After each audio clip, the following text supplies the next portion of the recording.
Okay, hey guys, welcome to week 2 on the Underwater Realm video blog. This week coming forward is a really exciting one for us. One of the most exciting that's going to happen early on in this project. The reason for that is that a little while ago, back in December, we entered a competition run by Pepsi and Raindance. Raindance being one of the biggest film festivals in the UK, if not the biggest. Now they were running a competition to produce a trailer for Raindance Festival, sponsored by Pepsi. And the theme was how you and your mates take it to the max. We produced an entry for this back in December. We then were fortunate enough to go on to win the national public vote, which was thanks to some fantastic support by friends, family, fans, and people who were blogging about this video around the world, just general supporters. So we won the national public vote. We're now in the top 10 out of the entire competition, and we're going to an event this Tuesday, so in 2 days' time, where we will find out who the winner of the competition is. The prize is the real kicker here, as well as becoming the official trailer to Raindance Film Festival 2011, which is an honour in itself. And aside from the fact that they send 2 of you as VIPs to the Cannes Film Festival, the real advantage for us here is that you will win a production budget for your next picture, which basically means Raindance will be exec producing your next film. Now, obviously, this is a huge deal. This is going to be production for this picture. This is what we've been searching for. So tune in on Tuesday. We're going to be tweeting, we're going to be Facebooking, and we're going to be blogging to this website. Well, let's just keep our fingers crossed. There's some fantastic competition there. Absolutely stellar competition. There's 10 really good films. Let's just hope that we're the one that's picked and that we can move further forwards with this project. So another thing that came out of this week, which was really exciting and unexpected, was that we've actually got our first piece of concept art through. Now this is from a guy who I actually went to university with, fantastically talented speed painter. He works entirely digitally, entirely inside Photoshop, and creates some beautiful images really quick. We gave Chris a very loose brief, and he's come back with this stunning image. You can actually see a high-res version of this just below this video blog and download it there. Absolutely stunning image, and things like this, you cannot underestimate the power of good concept art like this.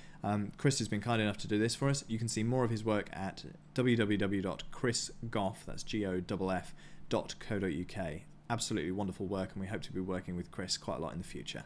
I had 3 targets for this week, and a little summary of those now. First target was to track a load of mocap data.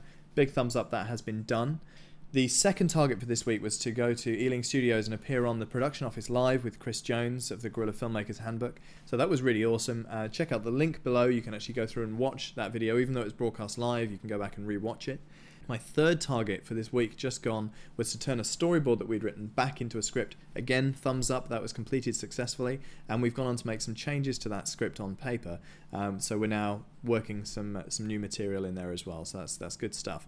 My targets going forwards into next week, it's, as I say, a very hectic week with the trip to London in a couple of days' time, but my main target for this week, once that's out of the way, is that we are taking that mocap data that I've captured, taking that 3D solve, and working through some of the problems we've been having, getting that into the 3D software. So that means using a specialist piece of software to take those 3D tracking points and apply them to a 3D character and move it like a marionette with those dots. So we're up against a bit of a wall with that one. I'm going to fix that this week, and you'll see the positive results of that next week. I'm now going to pass you on to Eve, who's going to give you an update on what she's been up to.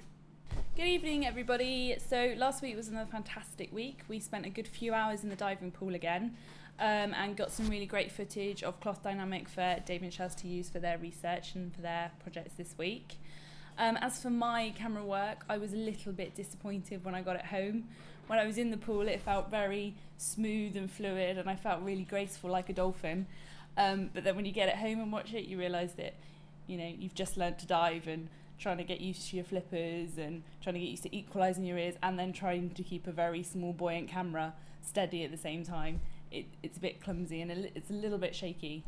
But we got some great stuff regardless, and we got some fairly smooth looking shots. So I'm quite happy to say that my pledge for last week was to look into underwater camera dynamics, which I've done. And next week, my pledge is going to be to look into underwater lighting techniques. Now, I'm not just going to look into scenes that are actually been shot and lit underwater. I also especially want to look into scenes that have been shot using dry for wet techniques and how they've lit those sets to replicate sort of underwater lighting. So that's what I'm going to be doing next week, as well as going to London on Tuesday for the big competition final. So keep your fingers crossed, everybody, and I'm sure you'll find out how we did very soon. In the meantime, I'll hand you over to someone else, and I'll see you next week. Cheerio. Hey everybody, it's been a really fantastic week.